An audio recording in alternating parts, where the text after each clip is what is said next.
दोस्तों, आपका स्वागत है वाईफाई टारगेट पे। अभी तक हम लोगों ने ब्रिटेन से क्या क्या लिया गया है इसके बारे में डिस्कस किया था। अब इसके आगे स्टार्ट करते हैं। आयरलैंड से क्या क्या लिया गया है। आयरलैंड से नीति निर्देशक सिद्धांत, राष्ट्रपति के निर्वाचन मंडल की व्यवस्था, राष्ट्रपति द्वारा राज्य साहित्य, ये सब आयरलैंड से लिया गया है। ऑस्ट्रेलिया से क्या लिया गया है। ऑस्ट्रेलिया से प्रस्तावना की भाषा, समवर्ती सूची का प्रावधान, केंद्र एवं राज्य के बीच संबंध तथा शक्तियों के विभाजन, संसदीय विशेषाधिकार। प्रस्तावना की भाषा, ये क्वेश्चन बहुत बार पूछा गया है, प्रीवियस ईयर क्वेश्चन पे अक्सर ही पूछ लिया जाता है। जर्मनी से क्या लिया गया है। आपातकाल। प्रवर्तन के दौरान राष्ट्रपति के मौलिक अधिकार संबंधी शक्तियों को लिया गया है जर्मनी से। कनाडा से क्या क्या लिया गया है। कनाडा से संघात्मक विशेषताएं, अवशिष्ट शक्तियां केंद्र के पास, राज्यपाल की नियुक्ति विषयक प्रक्रिया, संघ एवं राज्य के बीच शक्ति विभाजन, ये कनाडा से लिया गया है। दक्षिण अफ्रीका से क्या लिया गया है। संविधान संशोधन की प्रक्रिया का प्रावधान। ये क्वेश्चन अनेकों बार प्रीवियस ईयर पेपर में पूछा जा चुका है। संविधान संशोधन की प्रक्रिया का प्रावधान किस देश से लिया गया है। दक्षिण अफ्रीका से लिया गया है। रूस से क्या लिया गया है। रूस से मौलिक कर्तव्य का प्रावधान लिया गया है। रूस से मौलिक कर्तव्य का प्रावधान लिया गया है। जापान से क्या लिया गया है। दोस्तों, विधि द्वारा स्थापित प्रक्रिया, ये जापान से लिया गया है। इसके आगे बढ़ते हुए भारतीय संविधान का पर सबसे प्रभाव भारतीय शासन अधिनियम 1935 का है। भारतीय संविधान पर जो सबसे ज़्यादा प्रभाव है, भारतीय संविधान शासन अधिनियम 1935 का है।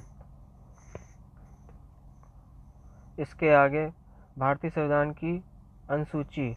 भारतीय संविधान में 12 अनुसूची हैं। प्रथम अनुसूची के बारे में डिस्कस करते हैं। प्रथम अनुसूची में क्या क्या दिया गया है। इसमें भारतीय संघ के घटक राज्यों, 28 राज्यों एवं संघ शासित क्षेत्रों का उल्लेख किया गया है। प्रथम अनुसूची में भारतीय संघ के घटकों राज्यों, मतलब जो 28 राज्य हैं, उनके केंद्र शासित उल्लेख किया गया है। द्वितीय अनुसूची में क्या क्या उल्लेख किया गया है।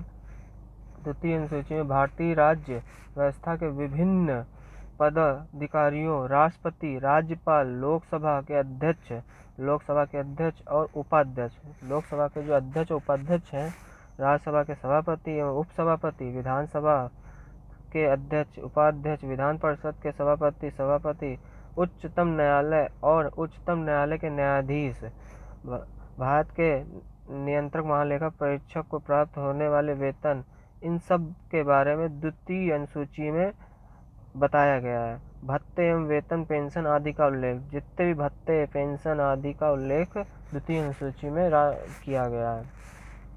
तृतीय अनुसूची में क्या क्या किया गया है। तृतीय अनुसूची में इसमें विभिन्न पदाधिकारियों, राष्ट्रपति, उपराष्ट्रपति, मंत्री, उच्चतम एवं उच्च न्यायालय के न्यायाधीशों द्वारा पद ग्रहण के समय ली जाने वाली शपथ का उल्लेख किया गया है तृतीय अनुसूची में।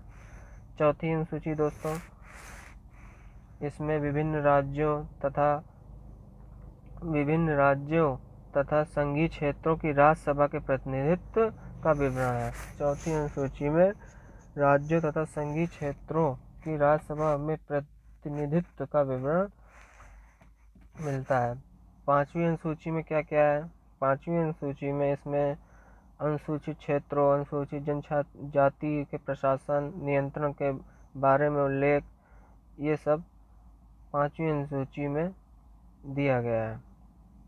दोस्तों, जब भी क्वेश्चन प्रीवियस ईयर में पूछा जाता है तो अक्सर इस तरह पूछ लिया जाता है, पांचवी अनुसूची में से कौन सा कथन सत्य है।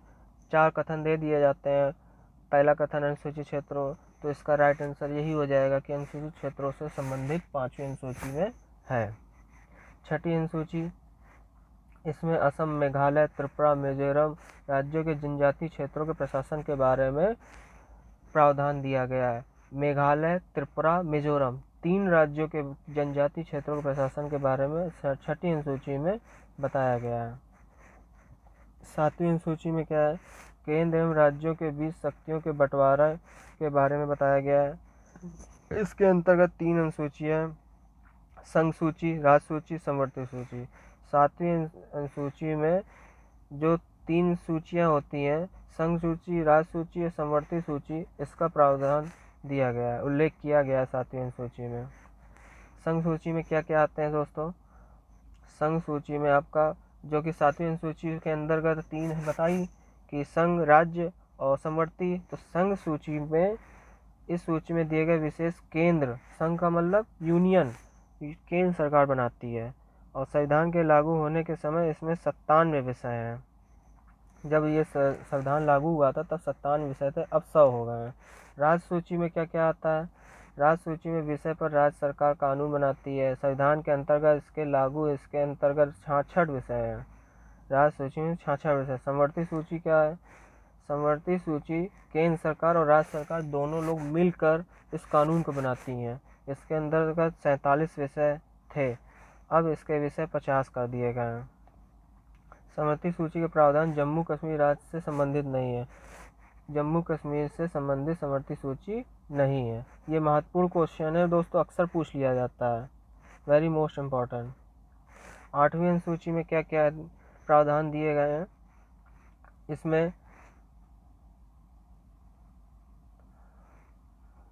इसमें भारत की 22 भाषाओं का उल्लेख।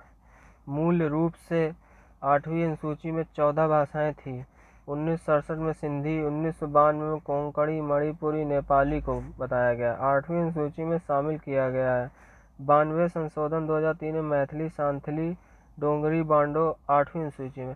जितनी भी भाषाएं जोड़ी गई बाद में, ये 8वीं अनुसूची के अंतर्गत जोड़ा गया है। ये प्रावधान 8वीं अनुसूची के अंतर्गत आता है।